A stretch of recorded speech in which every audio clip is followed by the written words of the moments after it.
Quando alguém nasce aqui 100% puro, termina nascendo autista. Curte, comente e compartilhe o vídeo. Maravilhoso, né? A gente tem aqui, ó, nossa, eu tava vendo diversas, as pessoas estão bastante gente perguntando assim se isso, né, volta a esse assunto da desinformação, que as pessoas, você já falou que não bota isso em pauta, que se tudo for um caos, que está sendo acobertado por Deus, que você tem, de novo, o pessoal fica muito nessa de que tem que ter um pai criador que está acima, tem alguém acima de Javé? Ah, só tem. Javé está abaixo de todos nós, hoje. Qualquer ser importante, por mais insignificante que ele seja, hoje para a criação de Javé tem mais importância do que ele próprio. Porque qualquer ser humano é um alguém útil ao possível progresso do genoma humano. O Javé é inútil, ele é cativo disso. Mas assim, eu vou dar minha opinião. Claro. Eu penso que sei que existe um Deus Pai, Mãe amantíssimo. É uma certeza que eu carrego no meu coração, mas que eu não trago como certeza intelectual no sentido de dizer, olha, isso aqui é uma certeza que eu tenho. Não, eu nem falo, eu pouco falo disso, mas eu penso isso e acho que sei disso. Mas isso é uma verdade minha, pessoal, eu não posso... Mas assim, eu sei que um Deus, ou que Deus existe.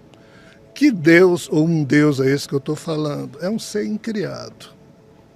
Os espíritos diziam muito claramente, na época de Kardec, que antes desse universo surgir, antes do Big Bang acontecer e a energia se transformar em matéria e criar isso aqui, já existia uma espiritualidade superior incriada, pré-existente.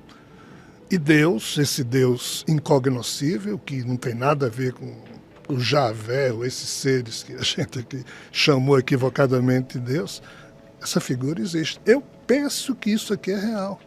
Eu até sei que é real, mas eu sei para mim. Eu não posso transformar isso numa certeza e impor a ninguém.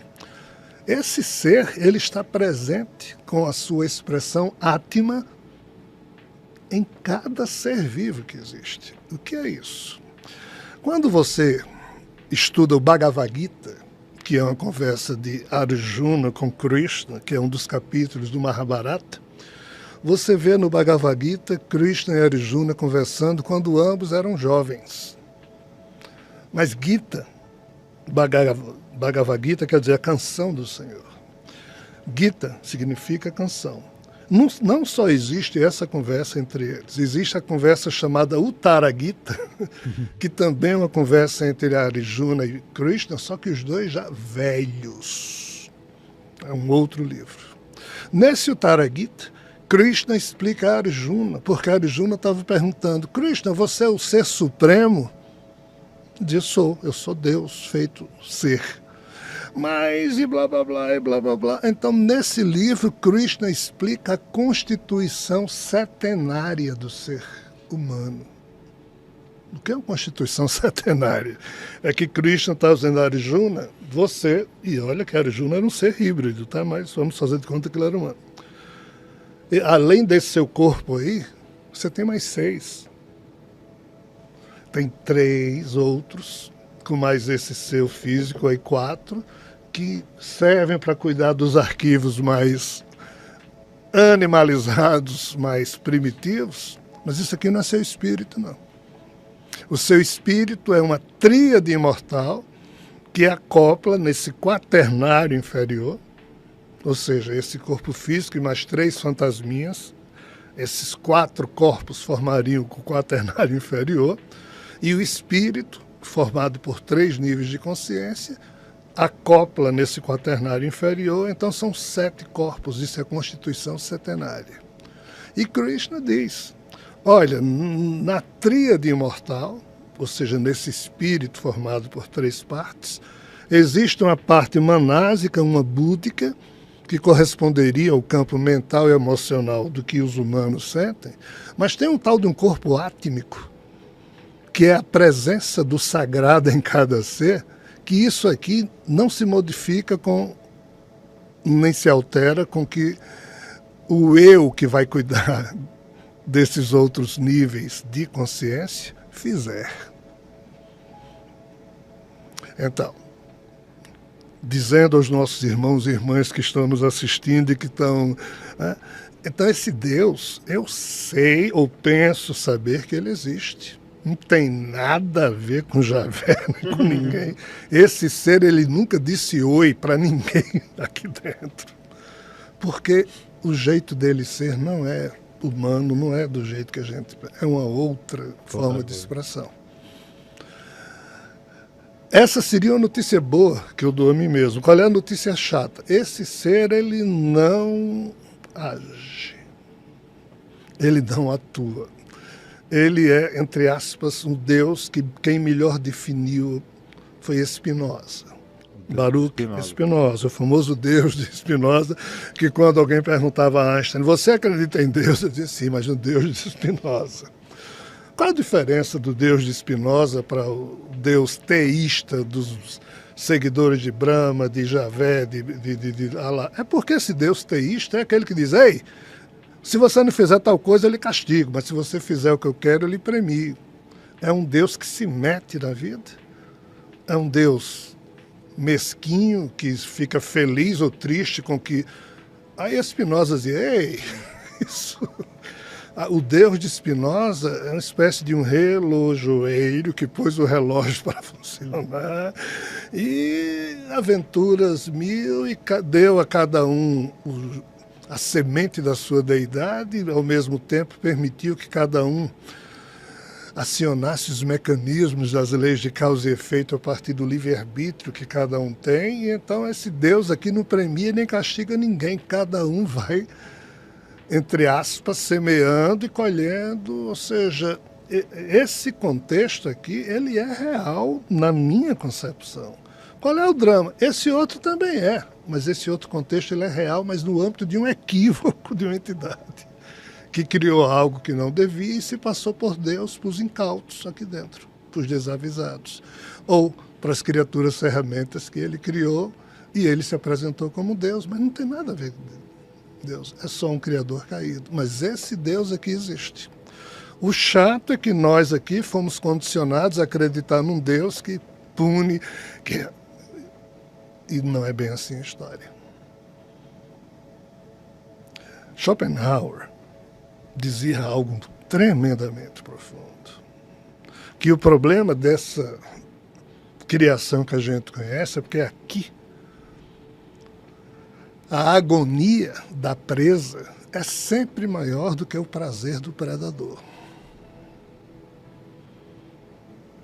Ou seja, quando o jacaré está comendo um pato, a dor do patinho repercute na memória dos elétrons, que são os registros acásticos, do entrelaçamento quântico da criação, muito mais do que o prazer do jacaré de estar comendo.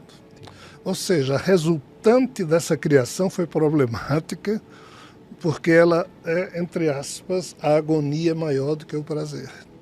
Então isso não pode ser uma obra de um Deus. Isso aqui foi um acidente, já que, se isso existe, nasceu ou surgiu de alguma coisa.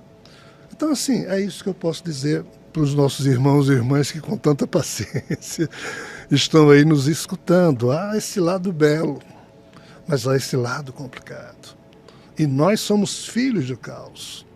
Só que mesmo tendo uma condição complicada, a gente pode embelezar a nós mesmos e fazer com que em plena vida, em que prevalece a natureza de um corpo animal primitivo, cheio de problemas, a gente também tem uma natureza espiritual no nosso eu. É a natureza espiritual da nossa alma e a natureza animal desse corpo primitivo. Na medida em que você faz com que o seu eu se eleve, através de diversas práticas, ou de uma conduta de fé religiosa decente, também isso funciona. Se você vive a sua religião de uma maneira digna, qualquer caminho que o ser humano caminhe, dependendo de como ele o faça, ele se eleva.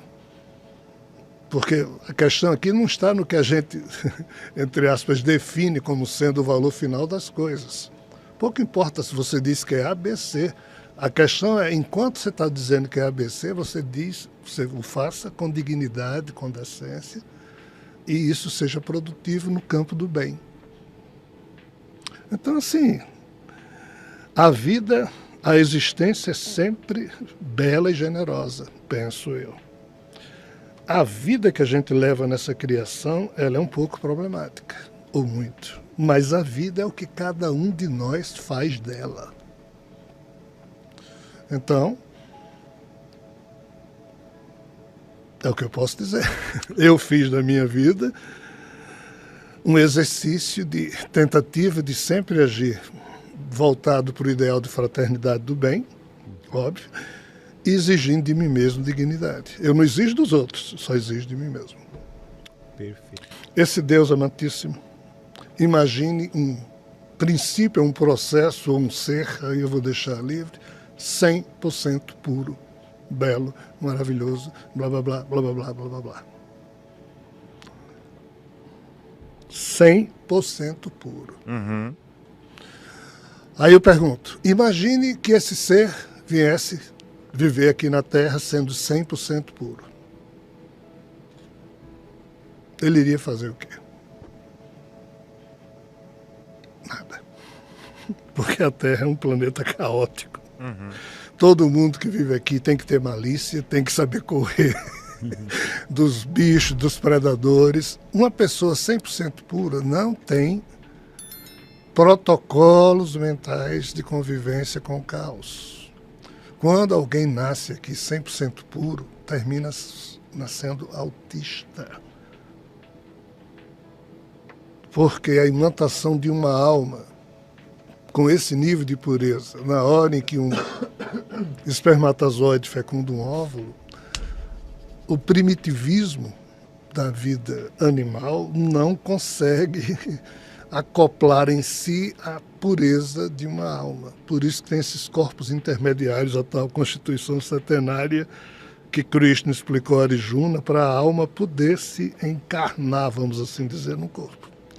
Então, esse ser chamado Deus, ele tem uma característica que é um dos atributos de Deus que é complicada. Ele é imutável. Então, se ele é 100% puro e é imutável, ele é o que é. A imanência que dele é expressa mantém tudo que existe, mas nem tudo que existe é 100% puro. Tem graus de...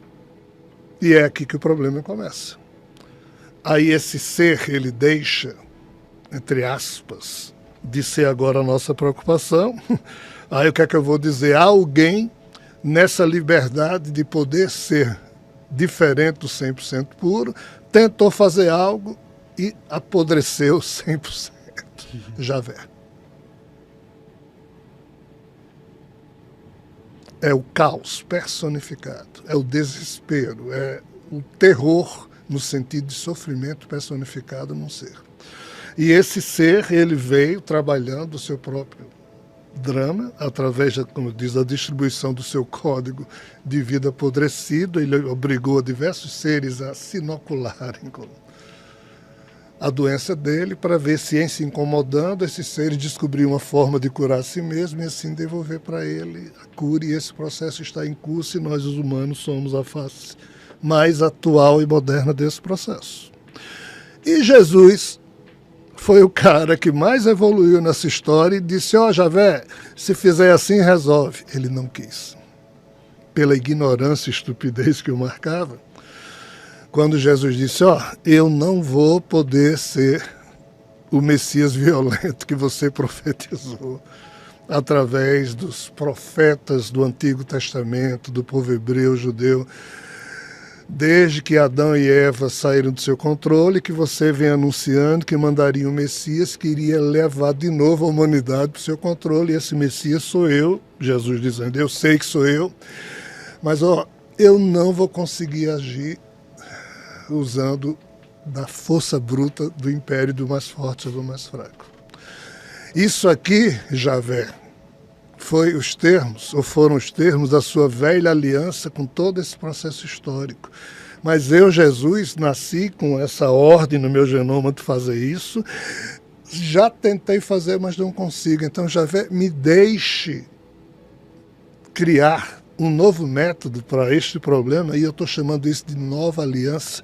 Você fez a aliança com Adão, Sete, Enos, Cainã, Malalahel, Jared, Enoque, Matusalém, Lameque, Noé, blá blá blá, Isaac, Abraão, Jacó.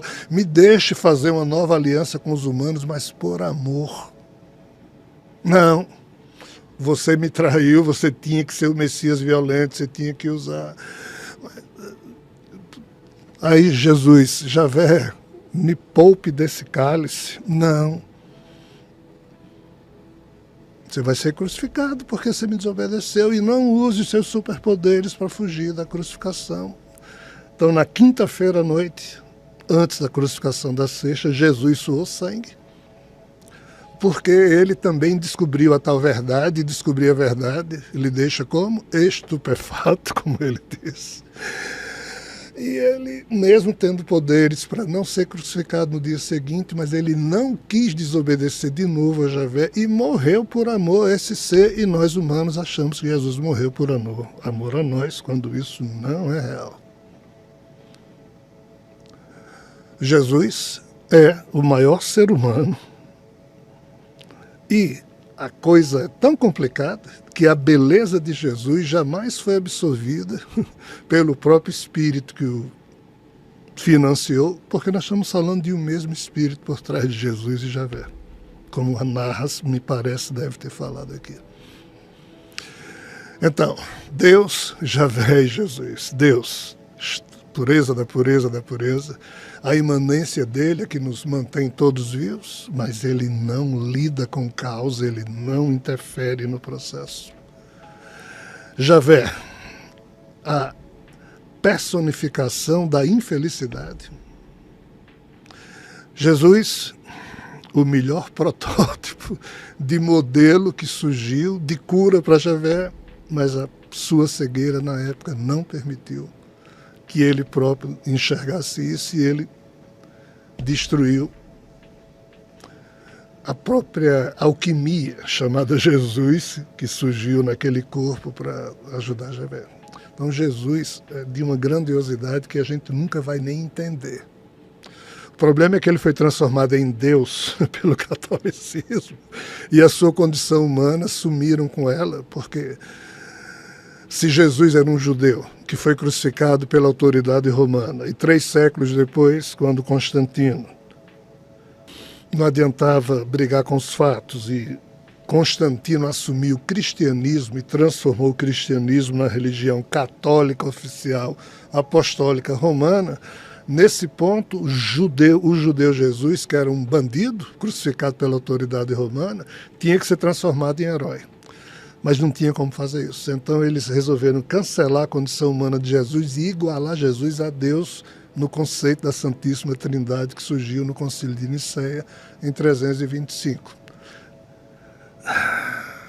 Foi assim que o cristianismo pôde passar para a posteridade, e Constantino e Helena, sua mãe, foram as duas mentes. Então, assim, sem o que Constantino fez, nós não teríamos a religião cristã hoje em dia. Então veja a importância do nosso irmão Constantino. São vultos que em momentos pontuais foram atuando para que houvesse possibilidade de renovadas esperanças no futuro de se chegar a uma condição de dignidade existencial. Por isso que estamos todos reencarnados. Por isso que vocês dois estão aqui, por isso que eu estou aqui, por isso que todo esse circuito de pessoas estão vinculadas a vocês nesse programa. Todos nós estamos tentando ainda descobrir a nossa função nesse processo, mas cada um de nós, concluindo, é uma peça de um grande puzzle. Lá atrás existia um contexto, esse contexto foi destruído e é preciso reconstruí-lo, e cada peça conta para a reconstrução. Se faltar uma peça, o quadro não está completo. E cada ser humano porta um genoma específico do Criador que precisa ser ressignificado para que isso seja um dia ressuscitado, e esse é o único e verdadeiro conceito de ressurreição que existe. Não é a ressurreição dos mortos no dia do juízo final, isso é uma criação farisaica do judaísmo, e os saduceus também ajudaram na época a se pensar assim. Mas as criaturas ferramentas de Javé estão trabalhando para resolver neles o problema e assim cada um de nós ser uma peça desse puzzle de uma nova figura ser reconstruída. E por isso que os cientistas dizem que o cosmos está criando uma nova bionatureza, só que é um biocosmos emergente. Uma nova consciência cósmica construída a partir da participação do aspecto biológico na memória dos elétrons, ou seja, a ressonância límbica dos mamíferos que criaram o bem inconsciente e nós humanos, que somos mamíferos, porém conscientes, racionais, precisamos dar um upgrade, construir em nós um padrão de superconsciência para que a gente possa produzir a pulsação de dignidade sendo expressa por cada ser humano a cada microinstante. Aí todas as microinformações dentro de um próton vão ser influenciadas pela pulsação de uma massa crítica de humanos pulsando constantemente, preocupados com a dignidade, com a decência e com o bem. Isso chama-se amor. Mas não adianta nada você ficar dizendo o tempo inteiro Deus, Deus, Deus, Deus, Deus e agir feito um corrupto, feito um calhorda. Esse é o problema do mundo, nós invertemos as prioridades. Os polos estão desconectados. Espero que você tenha gostado do conteúdo do nosso vídeo.